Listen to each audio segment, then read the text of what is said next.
श्री शिवाय नमस्तुभ्यम। हर हर महादेव। श्राद्ध पक्ष में गुरुजी पंडित प्रदीप मिश्रा जी द्वारा कथा बाँची जा रही है। ग्राम कांडा धमतरी छत्तीसगढ़ श्राद्ध स्पेशल शिव महापुराण कथा शुरू हो गई है। आज 20 सितंबर पहले दिन की कथा पूर्ण हो चुकी है। ये कथा 5 दिवसीय चलने वाली है, जो कि 20 से 25 सितंबर तक चलने वाली है। ये कथा आप आस्था चैनल YouTube के माध्यम से देख सकते हैं। आज की कथा में गुरुजी पंडित प्रदीप मिश्रा जी ने श्राद्ध पक्ष से जुड़ी कुछ नियम और पत्र सहित उपयोगी उपाय भी बताए हैं। श्राद्ध पक्ष में डरने वाले को पंडित प्रदीप मिश्रा जी ने क्या कहा, मैं श्राद्ध पक्ष के विशेष उपाय की जानकारियाँ गुरुजी ने दिए हैं, जिसमें चावल के दाने और एक मटका पानी वाला उपाय गुरुजी ने बताए हैं, जो कि मैं आपको उपाय इसी वीडियो के अंत तक बताऊंगी। पूरी कथा का रस तो आपको मिलने वाला है। इस वीडियो के अंत तक बने रहें। इस वीडियो के माध्यम से अगर किसी कारणवश आप लोगों ने आज की कथा नहीं सुन पाए तो इस छोटी सी वीडियो के माध्यम से पूरी कथा का रस तत्व आपको मिलने वाला है। तो चलिए आज का कथा शुरू करते हैं। आज सबसे पहले गुरुजी पंडित प्रदीप मिश्रा जी ने जो बताए, भोले बाबा तो परीक्षा लेते और आपको प्रतीक्षा करना है। अपने विश्वास को पक्का बनाओ। बाबा परीक्षा लेते हैं और आपको प्रतीक्षा करना है। गुरुजी पंडित प्रदीप मिश्रा जी ने कहा, उन्होंने कहा कि अभी श्राद्ध पक्ष चल रहा है। उसमें गुरुजी बताए कि दुनिया के लोग कहते हैं कि कोई कहता है कि पितृ पक्ष में नाखून नहीं काटना चाहिए, या कोई नया वस्त्र नहीं खरीदना चाहिए या नहीं पहनना चाहिए, तो स्त्री को श्रृंगार नहीं करना चाहिए, ज़्यादा सजना संवरना नहीं चाहिए, तो पितृ रुष्ट हो जाते हैं। तो ऐसा नहीं है। आप लोग पूरी शिव पुराण की कथा कहती है कि पितृपक्ष को समझो। पितृपक्ष क्या है? पितरों को बुरे नहीं होते हैं। श्राद्ध पक्ष मतलब होता है आपकी पूर्ण श्रद्धा, आपका पूर्ण विश्वास होना चाहिए। शिव पुराण की कथा कहती है कि बाकी समय में तो सिर्फ भगवान का आशीर्वाद मिलता है, और गुरुजी बोले कि पितृपक्ष के बीच तो भगवान के साथ हमारे पितरों का भी आशीर्वाद मिलता है। गुरुजी बढ़ते हैं आज की कथा की अगली जानकारी की ओर। गुरुजी पंडित प्रदीप मिश्रा जी बोले, अगर आप किसी दूसरे को, अपने पड़ोसी या किसी में को भी कहते हो कि शिव मंदिर जाया करो, आपकी ये मनोकामना पूर्ण हो जाएगी या कुछ भी सारी समस्या का हल होगा, एक लोटा जल सारी समस्या का हल, ऐसा करके अगर तो आपके लिए स्वर्ग के दरवाजे खुल जाते हैं। बढ़ते हैं आज की कथा की अगली जानकारी की ओर। एक पत्र आया अनीता जी का। उन्होंने कहा कि मैं भोलेनाथ का क्या गुणगान करूं गुरुदेव। मेरे 2 बेटे हैं। दोनों बेटे ऑफिसर की तैयारी कर रहा था। एक बेटा कंपटीशन की तैयारी कर रहा था, दूसरा बेटा नीट की तैयारी कर रहा था। कुछ नहीं हुआ, दोनों बेटे हार गया और बोला अब मैं नहीं पढ़ाई करूँगा, कुछ नहीं करूँगा। तब मैं बोली कि आस्था चैनल पर गुरुजी पंडित प्रदीप मिश्रा जी की कथा आती है, तुम दोनों वो कथा सुनो। और मेरे दोनों बेटे ने कथा सुनी। उस कथा में आपने कह रहा था कि अपनी मेहनत को 4 गुनी बढ़ाओ और और बाबा को 1 लोटा जल देना शुरू करो। तो मैं तीनों मिलके बाबा को 1 लोटा जल चढ़ाना चालू किया और अपने मेहनत को भी बढ़ाया। आज मेरा बेटा एक रेलवे ऑफिसर में है, दूसरा भी ऑफिसर बन गया है। तो बाबा की कृपा से आज मेरे दोनों ऑफिसर के पद पे हैं।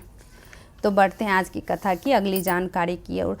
शिव पुराण की कथा कहती है, पितरों की 3 बेटियां हैं, मैना, धन्या और कला। मैना से पार्वती जी हुई, धन्या मतलब सुनैना से सीता जी, और कला मतलब कृति से राधा जी। राधा का नाम स्मरण नहीं तो राधा जी हुई। अगर श्राद्ध पक्ष बेकार होता तो इन तीनों बेटियों का नाम स्मरण नहीं किया जाता। श्राद्ध पक्ष में कुछ करो या ना करो, गौ माता को 1 रोटी जरूर खिला। तो बढ़ते हैं आज की कथा की अगली जानकारी की और। गुरुजी पंडित प्रदीप मिश्रा जी कहते हैं, कोई लेट बनता है तो कोई जल्दी बनता है। शंकर को 1 लोटा जल चढ़ाने वाला एक दिन सेठ जरूर बनता है। बढ़ते हैं आज की कथा की अगली जानकारी की ओर। एक पत्र आया सरिता जी का। उन्होंने कहा, गुरुदेव, डॉक्टर के हिसाब से संतान का सुख नहीं था मुझे। सारे डॉक्टर ने ना बोल दिया था। 8 वर्ष मेरा बीत गया था, मुझे पुत्र की प्राप्ति नहीं हुई थी, संतान का सुख नहीं मिला था। तब मेरे भाई की बहू ने कहा कि बुआ, आप सोमवार की अष्टमी का व्रत करो और सोमवार की अष्टमी को आप आंकड़े के जड़ का प्रयोग करो। और मैं वही की सोमवार की अष्टमी की, और उसी दिन मैं सोमवार के अष्टमी के दिन आंकड़े का जड़ मंदिर जाके कमर में बांधी। अष्टमी के सोमवार को ही ये उपाय मैं की और उस प्रयोग से आज मुझे पुत्र रत्न की प्राप्ति हुई है। बाबा की कृपा, मैं क्या गुणगान करूं बाबा, आज मुझे पुत्र की प्राप्ति हुई है, ये डॉक्टर भी आश्चर्य मानते हैं। तो बढ़ते हैं आज की कथा की अगली जानकारी की ओर। एक पत्र आया अंजलि जी का। उन्होंने गुरुजी से पूछती हैं, उनका 2 सवाल था गुरुजी से। तो पहला सवाल जो था पत्र के द्वारा कि गुरुजी, भगवान हमारे पास क्यों नहीं आते हैं? तो गुरुजी पंडित प्रदीप मिश्रा जी ने कहा, भगवान आने से नहीं डरते हैं। भगवान कहते हैं कि अगर मैं आ जाऊं तो आप लोग डर जाओगे। भगवान आते हैं और आपके घर भाव का भोग लगा के जाते हैं। भगवान तो भाव के भूखे हैं, प्रेम वश आते हैं भगवान। उनका दूसरा प्रश्न था अंजलि जी का कि गुरुजी से अंजलि का दूसरा प्रश्न था, और नदी और तालाब का पानी बाबा पे चढ़ाना चाहिए या नहीं चढ़ाना चाहिए, क्योंकि उसमें सब तरह के लोग नहाते हैं। तो गुरुजी बताए, अग्नि, जल, वायु, पृथ्वी, आकाश कभी अशुद्ध नहीं होते हैं। तो बढ़ते हैं आज की कथा की अगली जानकारी की ओर। गुरुजी बोले, अगर आप टीवी पर या मोबाइल पे कथा सुन रहे हो तो अपने पूर्वज का फोटो साथ में लेके सुनो। अगर फोटो ना हो तो चावल का एक दाना लेके सुनो, और वो चावल का दाना लास्ट में अपने मटके के पास एक कटोरी रख दे और उस कटोरी में चावल का दाना डाल दें। ये कथा पितृपक्ष के बीच 5 दिन चलने वाली है। अगर आप 5 दिन ये कथा सुनते हैं तो 5 दिन एक एक चावल का दाना हाथ में ले करके कथा सुने, और मटके के बगल में जो कटोरी रखी है उस मटके में कटोरी में चावल का दाना रख दें, और अंतिम दिन उस चावल के दाने को किसी पक्षी को खिला दें, तो आपके पितृ को मोक्ष की प्राप्ति हो जाती है। तो बढ़ते हैं आज की कथा की अगली जानकारी की ओर। गुरुजी पंडित प्रदीप मिश्रा जी कहते हैं, भगवान अहंकार में नहीं मिलते हैं। अगर आप लोग ऐसा सोचते हो कि भगवान को ये चढ़ा देंगे तो भगवान मिल जाएंगे, भगवान को वो चढ़ा देंगे तो भगवान मिल जाएंगे, तो ऐसा नहीं है। बस भगवान को दिल से पूजो, विश्वास रखो, भगवान अवश्य मिलेंगे। आप लोग जिस तरह कपड़े झटक के पहनते हो उसी तरह अपने मन से अहंकार, तृष्णा सब झटक दो, भगवान अवश्य मिलेंगे। बढ़ते हैं आज की कथा की अगली जानकारी की ओर। गुरुजी पंडित प्रदीप मिश्रा जी बोले, अगर शिव पुराण की कथा में पंडाल में जगह ना मिले तो बाहर बैठ जाओ। बाहर जगह ना मिले तो पंडाल के भी बाहर बैठ जाओ, टीवी पे सुन लो।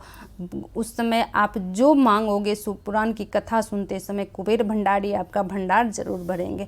बढ़ते हैं आज की कथा की अगली जानकारी की ओर। एक पत्र आया, मेरी एक छोटी सी दुकान थी जो चलती नहीं थी। 1 एकड़ ज़मीन थी जिसमें कुछ उपज नहीं होती थी। शिवपुराण का क्या वर्णन करूं मैं गुरुदेव। शिवपुराण स्वयं शिव की वाणी है। शिव जी पर 1 लोटा जल चढ़ाना प्रारंभ किया और उसी जल को मैं अपने दुकान में छिंटन करना शुरू किया और अपने खेतों में थोड़ा सा जल डाल देता। महादेव की कृपा से मेरी दुकान भी अच्छी चल रही और मेरा ज़मीन भी 1 एकड़ से 5 एकड़ हो गई है। आज उपज भी अच्छी खासी हो गई है। श्री शिवाय नमस्तुभ्यम। दोस्तों, मेरी ये वीडियो आपको कैसी लगी? अगर अच्छी लगी तो कमेंट बॉक्स में हर हर महादेव जरूर लिखिएगा। आज पहले दिन की कथा थी, 5 दिवसीय ये कथा चलने वाली है, जैसा कि वीडियो के फर्स्ट में भी मैंने बताया। तो अगर आपको कल की भी कथा सुननी है तो कमेंट बॉक्स में भी ज़रूर बताइएगा। वैसे कल का भी वीडियो मैं डालूँगी।